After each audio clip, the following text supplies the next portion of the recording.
اللہ تعالیٰ یہ فرماتا ہے، یہ حدیث قدسی ہے، حضرت ابو ہریرہ راوی ہے کہ حضور نے فرمایا، آپ نے فرمایا کہ اللہ فرماتا، جس شخص نے میرے کسی ولی سے دشمنی رکھی تو اس کے لیے میری طرف سے اعلان جنگ۔ بہت اہم حدیث، بہت اہم۔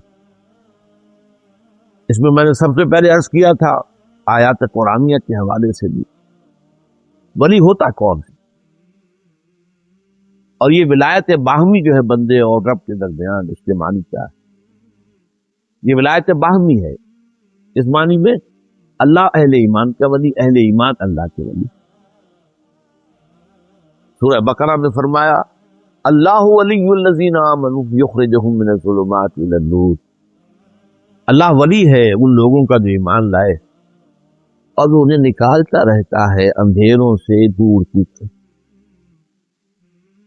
اور سورہ یونس میں فرمایا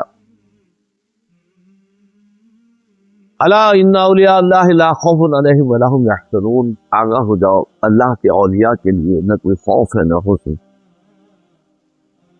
یہ کون ہے اولیاء اللہ؟ الذین آمنوا وکانوا یتقون، جو ایمان لائے، حقیقی معنی ہے، اور وہ تقوی کی روش اختیار کیے رہے۔ اور ہم پڑھ چکے ہیں سورہ مائدہ کی ایک آیت کے حوالے سے کہ تقوی در حقیقت کسی مقام کا نام نہیں ہے، تقوی ایک موٹیویٹنگ فورس ہے، ڈرائیونگ فورس ہے، جو بندہ مومن کو آگے سے آگے لے کر جاتی ہے، اونچے سے اونچا۔ وہ جو سورہ مائدہ کی آیت ہے اس میں کہ شراب کی حرمت کا آخری اور حتمی حکم آنے کے بعد مسلمانوں کی تشویش کو دور کرنے کے لیے کہ ہم تو پیتے رہے اتنے عرصے شراب، اگر یہ رجس ہے تو یہ تو ہمارے تو وجود میں سرایت کیے ہوئے، کیا بنے گا؟ فرمایا لیس علی الذین آمنوا وعملوا الصالحات جناح فیما طعموا اذا ما اتقوا وآمنوا وعملوا الصالحات ثم اتقوا وآمنوا ثم اتقوا واحسنوا واللہ یحب المحسنین۔ یہ مراتب میں کئی دفعہ گفتگو ہو چکی، آج نہیں جاؤں گا۔ تو یہ ولایت باہمی، ولی ہوتا کون ہے؟ جیسا کہ فرمایا الذین آمنوا وکانوا یتقون، ولی کے سر میں سینگ نہیں ہوتے، ولی بھی ایک عام انسان ہوتا ہے، یہی دو ہاتھ دو پاؤں ناک کان جو ہمارے ہیں ان کے بھی، یہی انبیاء کا معاملہ۔ تو ولی ہوتا کون ہے؟ حقیقی معنی میں ایمان، اور اس میں تقوی جو ایمان کے اندر اضافہ کراتا چلا جائے، یہاں تک کہ وہ ایمان ایسا ہو جائے کأنک تراہ فإن لم تکن تراہ فإنہ یراک، ایسا یقین جیسے کہ تم اپنی آنکھوں سے دیکھ رہے، اگر یہ نہیں تو کم سے کم یہ بات مستحضر رہے کہ وہ مجھے دیکھ رہا۔ اس ایمان کے بارے میں نے عرض کیا تھا، حقیقی ایمان کے کچھ ثمرات ہیں، سورہ تغابن اس موضوع پر بہت اہم ہے، اگر دلچسپی ہو تو اس کا کہیں سے کیسٹ لے کر اس کے درس کا وہ سنیے گا۔ ایک تو خارجی ہے، یہ درخت ایسا ہے جس میں کچھ پھل تو لگتے ہیں جو نظر آ رہے ہیں، آم کا درخت ہے، آم لگا ہوا ہے، سنترے کا درخت ہے، سنترا لگا ہوا ہے۔ ایک کیا ہے؟ اطاعت اللہ و اطاعت الرسول، اور یہ اطاعت ہونی چاہیے سمع و طاعت کے انداز میں، جزوی نہیں کلی، کبھی غلطی ہو جاتی معافی، توبہ کر دے، معاف کر دے۔ اور نمبر دو جہاد فی سبیل اللہ، اس میں دو چیزیں شامل ہیں، دعوت، اللہ کے دین کی دعوت دینا، تن من دن اس کے لیے خرچ کرنا، وقت لگانا، صلاحیت سب کرنا، ذہانت اللہ نے دیے تو دین کو سمجھو، دین کے پیغام کو سمجھو اور پہنچاؤ آگے، سمجھو گے نہیں تو پہنچاؤ گے کیا خاک۔ اور دوسرے اقامت، دین کو قائم کرنے کے لیے جد و جہد، اس کے لیے جو بھی مراحل آئیں، جس نے یہاں تک کہ اگر فرض کیجئے نقد جان ہتھیلی پر رکھ کر میدان میں آنا، پڑھ کر آ جاؤ، شہادت ہے مطلوب و مقصود مومن، نہ بالغ غنیمت تک یہ تو خارجی ہے۔ ایک ہے داخلی، داخلی کیا ہے؟ تسلیم و رضا، اے اللہ جو تیری مرضی، میں راضی، میں تفصیل میں نہیں جا سکتا۔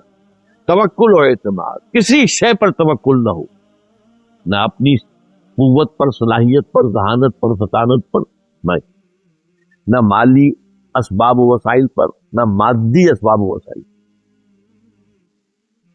اور اس اعتبار سے محبت، اللہ کی محبت، والذین آمنوا اشد حبا للہ، اللہ اور اس کے ساتھ اس کا رسول بریکٹ کر دیجیے، اور اس کی راہ میں جہاد کرنا سورہ توبہ کی آیت نمبر 24 کے لیے یہ محبوب ترین ہو جائیں، یہاں تک کہ محبوب تر ہو باپ سے، بیٹے سے، بھائی سے، میاں سے، بیوی سے، اور یا جو بھی رشتے دار ہیں ان سے، اور وہ مال جو بڑی محنت سے جمع کیا ہوا ہے، وہ کاروبار جس میں کساد کا اندیشہ رہتا ہے مندہ نہ ہو جائے، اور وہ بلڈنگیں جو بڑے شوق سے چاو سے بنائی ہیں، محل جو تعمیر کیے، اگر ان کے مقابلے میں اللہ کی محبت کم ہے تو جاؤ دفع ہو جائے۔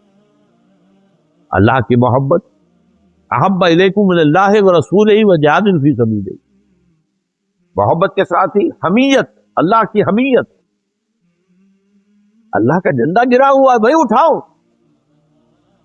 اللہ کا دین پامال ہے، کھڑا کرو، اس کو قائم کرو، ان نقیم الدین ولا تتفرقوا فیہ۔ جزوی فروعی معاملات میں اختلاف ہو جائے کوئی حرج نہیں ہے، رفع دین ہے یا نہیں ہے، آمین بالجہر ہے یا نہیں وغیرہ، دین کو قائم کرنے کی جد و جہد میں اختلاف نہ ہو، اور نصرت یہی اللہ کی اس کے رسول کی مدد، یا ایھا الذین آمنوا کونوا انصار اللہ، کیا مطلب؟ اللہ کے دین کو قائم کرو، اور کیا چاہیے؟ مدد اللہ۔ وما اريد منهم ان يطعمون، میں تو کوئی یہ نہیں چاہتا مجھے کھانا کھلاؤ، وہ چیز میں نے مانگی نہیں، وہ تو میں کھلاتا ہوں، کھانا میں کھلاتا ہوں۔ تو اس اعتبار سے اللہ تعالیٰ کی نصرت، اللہ کے اس کے رسول کی، وَلِيَعْلَمَ اللَّهُ مَن يَنصُرُهُ وَرُسُلَهُ بِالْغَيْبِ، یہ چیزیں جمع ہو جائیں تو یہ ہے ایمان، حقیقی ایمان،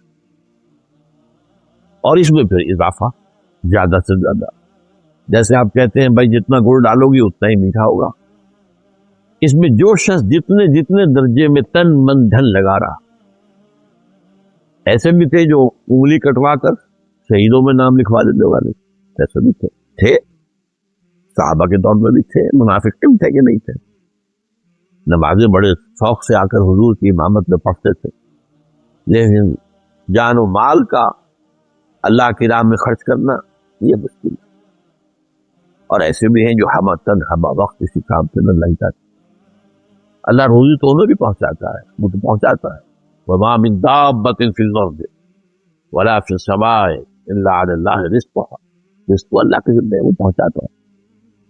تو اس اعتبار سے اس ایمان کے پھر درجے ہوتے چلے جائیں گے، کتنا کتنا آدمی اونچا گیا۔ اب آئیے دوسرا حصہ جو ہے اس کا، اس حدیث کا، وَمَا تَقَرَّبَ إِلَيَّ عَبْدِي بِشَيْءٍ أَحَبَّ إِلَيَّ مِمَّا افْتَرَضْتُهُ عَلَيْهِ۔ اب یہاں قرب الہی کا ایک مضمون آ رہا ہے، تو پہلے یہ سمجھ لیں کہ قرب سے مطلب کیا ہے، کیا ہمارے اور اللہ کے درمیان کو فاصلہ ہے؟ آپ سفر کر رہے ہیں، کراچی جانا ہے، رفتہ رفتہ رفتہ رفتہ کار سے جا رہے ہوں، ٹرین سے جا رہے ہوں، ہوائی جہاز سے جا رہے ہیں، اسے بھی 1.5 گھنٹہ تو لگ جاتا ہے، وقت لگتا ہے۔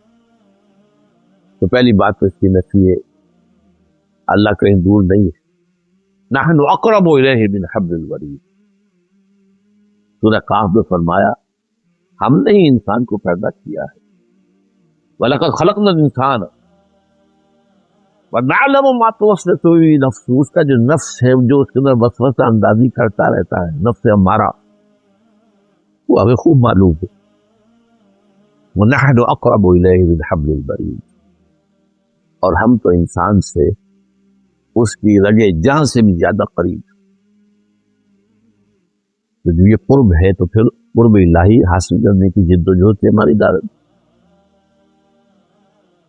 تو معلوم ہوا کہ یہ ایک معنوی فصل ہے، معنوی بوگ ہے، مکانی نہیں ہے۔ مکان کے اعتبار سے اللہ کے اور ہمارے درمیان کو سلسلہ ہے، لیکن ایک پردہ سا، بڑا باریک سا پردہ ہے، وہ غیب کا پردہ ہے۔ آپ کہہ لیں اللہ غیب میں ہے، یا یہ کہہ لیں کہ ہم غیب میں ہیں؟ ہم غیب میں ہیں، یہ جو میں نے بتایا تھا آپ کو، حضرت عثمان بن علی الجلابی الحجویری ثم لاہوری، جن کو آپ داتا گزبخش کہتے ہیں، ان کی کتاب کا نام بھی کیا ہے؟